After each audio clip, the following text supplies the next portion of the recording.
Hi friends, അസ്സലാമു അലൈക്കും. Welcome to my YouTube channel.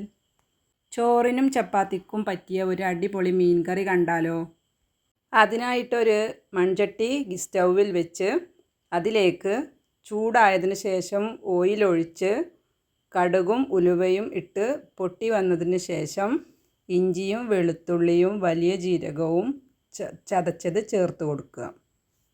വാടി വന്നതിന് ശേഷം അതിലേക്ക് ഒരു പിടി ചെറിയ ഉള്ളി ചെറുതായി അരിഞ്ഞത് ചേർത്ത് കൊടുക്കാം. ചെറിയ ഉള്ളി നന്നായി വാടിയതിന് ശേഷം അതിലേക്ക് 3 പച്ചമുളക് ചേർത്ത് കൊടുക്കാം. പച്ചമുളകും വാടിയതിന് ശേഷം അതിലേക്ക് 1/4 ടീസ്പൂൺ മഞ്ഞൾപ്പൊടി,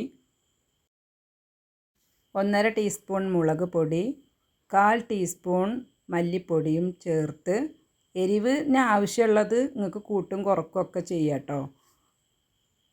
ഞാനൊരു 1/2 കിലോ മീനിനുള്ള അളവാണ് പറയുന്നത് കേട്ടോ. പൊടികളുടെ പച്ചമണം നല്ലവണ്ണം മാറി വന്നതിന് ശേഷം അതിലേക്ക് കറിവേപ്പില ചേർത്ത് കൊടുക്കാം. കറിവേപ്പിലയും വാടിയതിന് ശേഷം അതിലേക്ക് തക്കാളി ചേർത്ത് നന്നായി ഇളക്കി മിക്സ് ആകുന്നത് വരെ ഇളക്കി കൊടുക്കുക. വലിയ തക്കാളിയാണെങ്കിൽ 1.5 തക്കാളി മതി. അതിലേക്ക് ഉപ്പും ചേർത്ത് കൊടുക്കാം. തക്കാളി ഉടഞ്ഞ് എണ്ണ തെളിയും വരെ വെയിറ്റ് ചെയ്യാം. തക്കാളി നല്ലവണ്ണം ഉടഞ്ഞ് എണ്ണയൊക്കെ തെളിഞ്ഞ് വന്നിട്ടുണ്ട്. ഇതിലേക്ക് നമുക്കിനി പുളിവെള്ളം ഒഴിച്ചു കൊടുക്കാം. ഇതിലേക്ക് ആവശ്യമുള്ള വെള്ളവും ചേർത്ത് കൊടുത്ത് ഉപ്പും പുളിയും എരിവും എല്ലാം കറക്റ്റാണോ എന്ന് ചെക്ക് ചെയ്ത് നോക്കാം. ഇപ്പോൾ നമ്മുടെ കറി നല്ലവണ്ണം തിളച്ചു വന്നിട്ടുണ്ട്. ഇതിലേക്ക് മീൻ കഷ്ണങ്ങൾ ചേർത്ത് കൊടുക്കാം.